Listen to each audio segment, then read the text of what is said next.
Hello and thanks for watching this Life Solved short. I'm Robin Montague. This time I'm catching up with another researcher from the University of Portsmouth. Dr. Claire Bailey-Ross is joining me to share some insights from research on how holograms and other digital technologies are revolutionising our heritage. In Portsmouth, we're home to the incredible Centre for Creative, Immersive and Extended Reality, which puts this kind of technology into the hands of business, industry and cultural organisations. So let's find out more. Claire, thank you so much for joining me. Thank you very much for having me.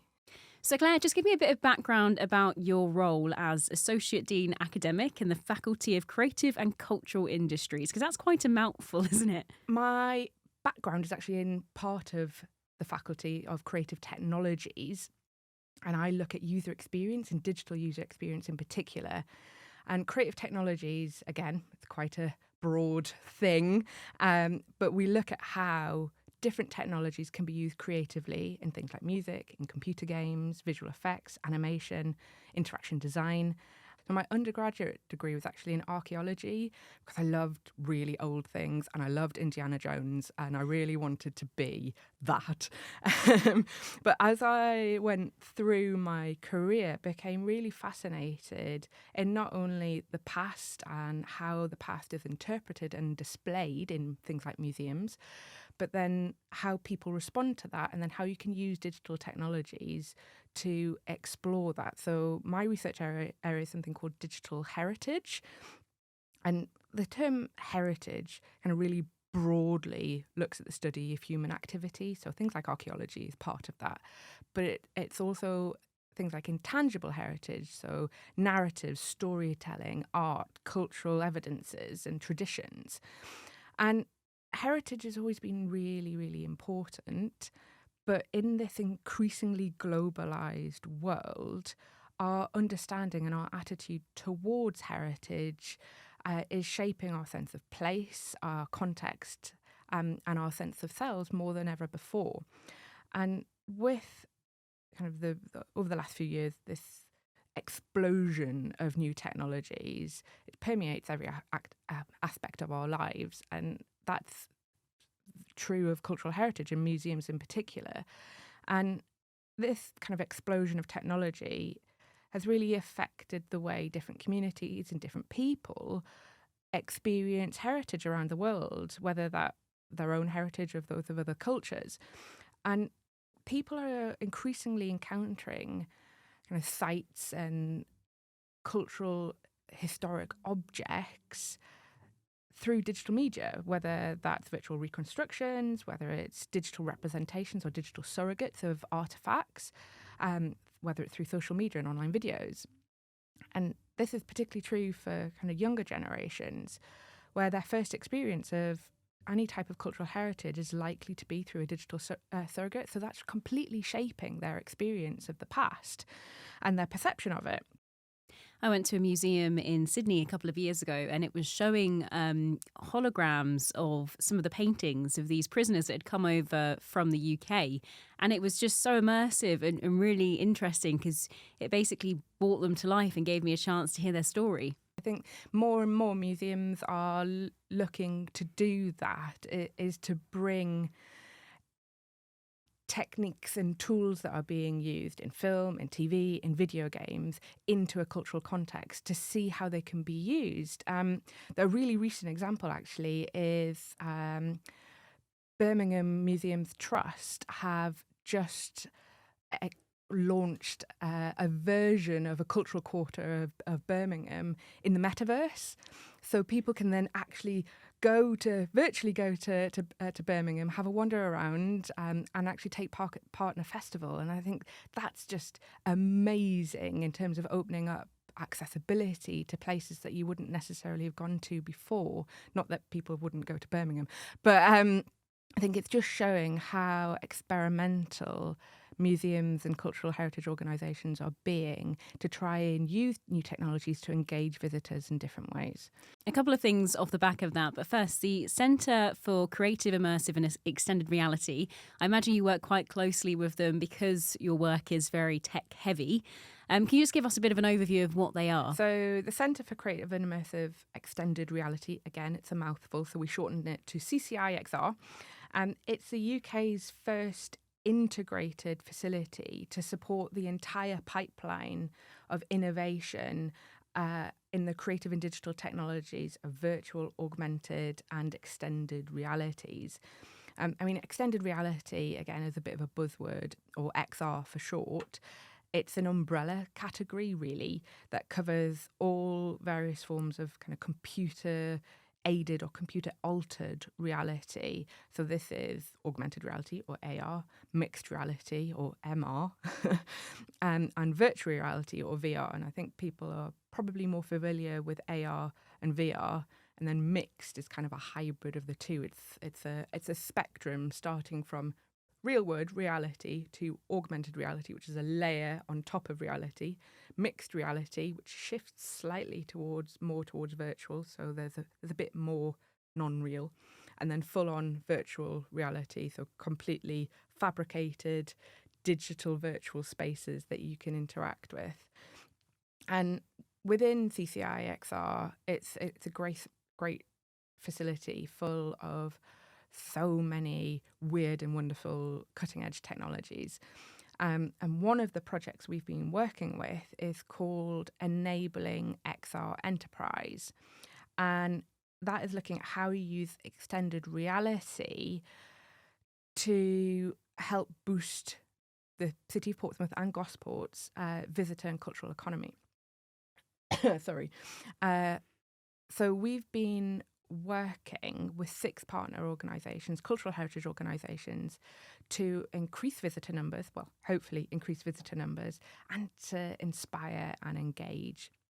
So we've been working with the Mary Rose Trust, with Spinnaker Tower, with Victorious Festival, with the Aspects Gallery, Gosport City Council and all of their cultural heritage organisations, and the D-Day Story Museum.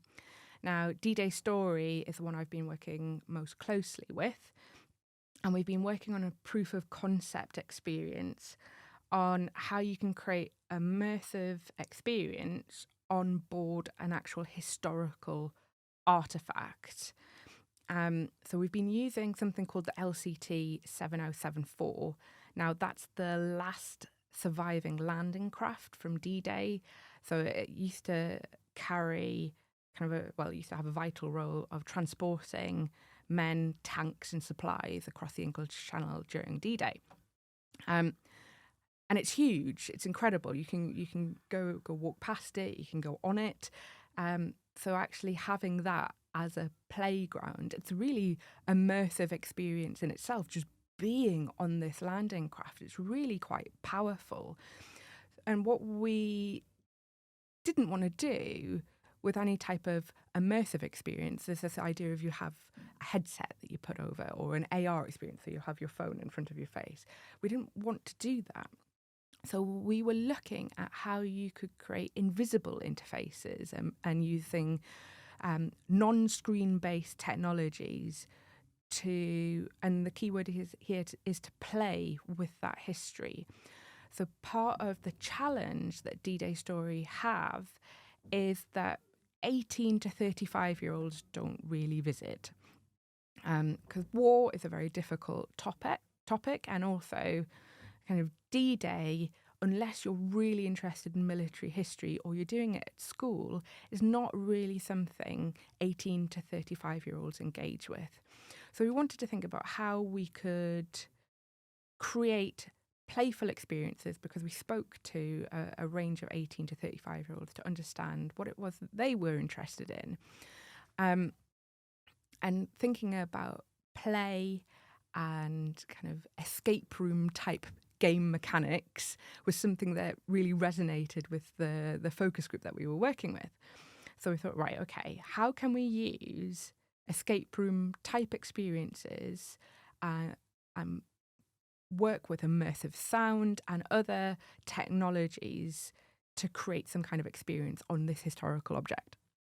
So we've come up with a range of puzzles that have to be solved whilst you're on this landing craft. And one of the puzzles used something called embodied interaction and machine learning put together. So embodied interaction is actually thinking about how you interact with your entire self. So normally when you interact with a digital interface, it's either, with a finger or you're typing. It's all about kind of swiping and stuff. But embodied interaction is thinking about how you move your arms, how you move your head, how you move your entire body. So one of the things that our focus group became really fascinated with the landing craft. So not only was it in D-Day, but in the 70s, it somehow ended up in Liverpool and became a nightclub.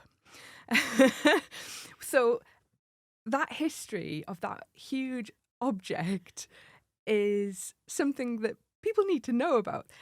Used to on a Saturday night in Liverpool, you could go down to the Albert Dock and have a drink and a dance on a World War II landing craft. So it's just incredible when you think about it. So we wanted to tell that story.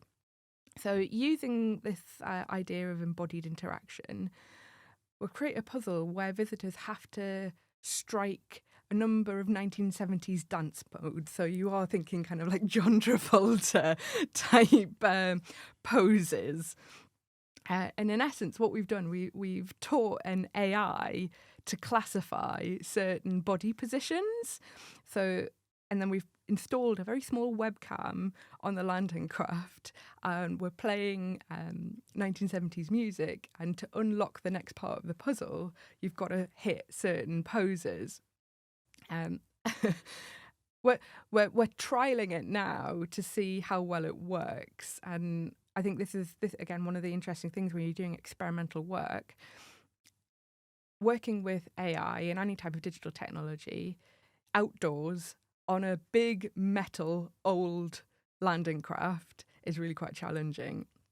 And AI is really clever, but you have to train it.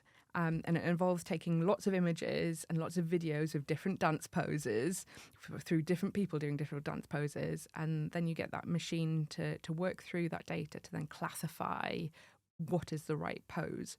But it's currently really struggling. If you're dressed all in black, it's quite difficult to do. So we're thinking about maybe having the full-on 1970s white jacket, white flares, and get people to fully immerse themselves in the 1970s. I can just imagine you guys pulling all these 70s dance poses, and then someone walks by and you're just like, sorry guys, we're just very serious researchers here doing our work. Go on about your day-to-day business. No, that sounds really interesting and something I definitely want to try out. And again, it combines that stuff that you were saying earlier about, falling in love with this type of work, watching films and stuff like Indiana Jones. And it's allowing people to not just see history, but also have some fun with their imagination as well. And something else I just wanted to touch on as well that you mentioned earlier was around COVID-19 and the pandemic. How has that influenced how museums are working with you guys and what you see them wanting to do now? It's a really interesting question, and I think like everybody, when COVID hit, there was such a quick pivot to digital, because it was the only way anybody could interact, could engage. And it's opened up opportunities to think about how museums and the cultural sector can use digital tools in different ways. Is it through deeper narratives online, or is it through using things like something called bring your own device? So how you get visitors to use the devices that they have with them, so then they don't have to touch anything. They've got their own device that's set up to their own accessibility needs, to their own ways of engaging with a digital device, and providing content on that in different ways.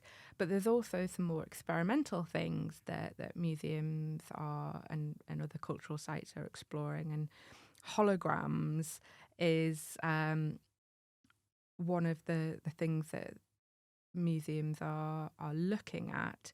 And we've done a recent project with some of our second year students in creative technologies and interaction design, who created something called the Hollow Room. And it is an interactive installation for Cumberland House Natural History Museum in Portsmouth. And it's looking at using low-cost technologies and objects to create holograms, because some of the larger museums are really experimenting with AR and creating augmented avatars that can take you on a tour around the museum. But how do regional and smaller museums who don't necessarily have the digital literacy, the skills, the digital teams, or even the funding to do that? So we're looking at low-cost alternatives. And the aim of this Hollow Room project with our second year students was to look at how you can facilitate audience engagement and look at novel interfaces, really. And holograms are very much a novel interface. So what we did, we worked with the curator of the museum, and she brought some taxidermy creatures, objects from the collection, brought them along to CCIXR to take photographs of them. And we used a technique called photogrammetry. And photogrammetry is really kind of the art of extracting 3D information from photographs. So you take overlapping photographs of any type of object and then convert them into either 2D or 3D models. So we were working with 3D models. But one of the things, photogrammetry is kind of designed for fairly small, fairly straightforward objects. But when you have a pufferfish, which is really quite spiny, or a hedgehog, which is really spiky, or a bird of prey, how do you capture feathers, the detail of feathers in a 3D model? How do you capture spines in a 3D model? So we're really kind of pushing the boundaries of what photogrammetry can do. So we were exploring how do you create a 3D model of a taxidermy animal? But then once you have that 3D model, how can you display it in the gallery space cheaply that doesn't involve touching? So one of the things the students did was actually they had a trip to IKEA and got a small table that they then flipped on its side, put a kind of a TV screen on the top, and then a slanting glass of perspex. I'm doing all these hand gestures. On a podcast, you won't be able to see what I'm doing. But if you imagine a small table turned on its side with a TV, flat screen TV on the side of the table, and then a sheet of perspex, a clear glass that's tipped at an angle. Now, if you put the 3D model on that TV screen, the angle of the perspex makes it look like it's hovering, and it uses a mirror as well. So you've got a mirror and then a sheet of perspex, and it creates this reflection of an object, or in this case, it was a pufferfish, and it's pulling the most incredible face. I mean, it's a puffed up pufferfish, and it just looks like it has a state of constant surprise on its face. But using this kind of contraption of a mirror, a screen, and an upside-down table, you can create a floating pufferfish that you can then will just automatically spin round in a 360. Thanks, Claire. That's great. And I can't wait to try out that immersive dancing experience at the D-Day landing. I think that's brilliant. Such a cool idea. Really looking forward to trying that out once that comes about. If you'd like to find out more about the project and all the other ones that Claire's talked about today, listen to the full episode of Life Solved. You can do this by searching for Life Solved wherever you listen to podcasts, or head to the University of Portsmouth website. You can also click in the comments box below and head to port.ac.uk/research. See you again next time.